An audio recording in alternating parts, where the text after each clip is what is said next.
زمارونو انسان بشر دی د ګناهونو پتله ده د ګناهونو نه ډک دی خو بهترینه انسان هغه دی چې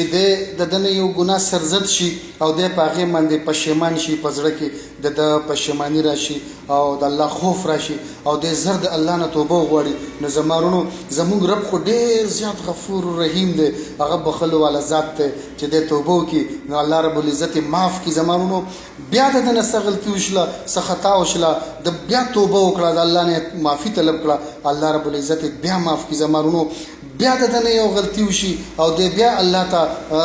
ندامت د احساس وشي او د الله نه توبه طلب کړي نو الله بیا معاف کړي زمارونو همیشه د توبې دامن به کله هم نه پرېږدي د توبې نمن به کله هم نه پرېږدي الله غفور رحیم دی او الله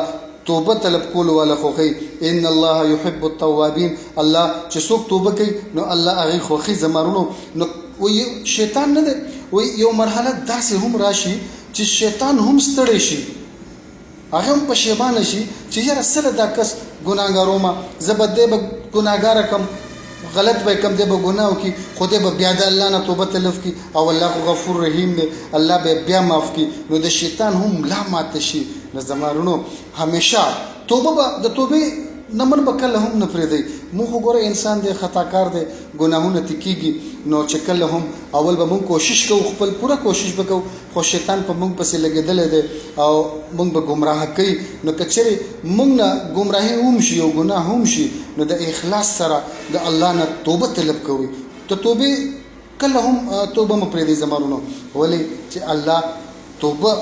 یستو والا الله نه د توبه او د معافي طلب کولو والا د الله ډېر خوښ دي زمارونو نو الله دې موږ له د ګناهونو نه بچ کېدو توفیق راکړي او الله دې موږ له دا توفیق هم راکړي چې موږ هر وخت د الله نه د خپلو ګناهونو معافي او توبه طلب کوو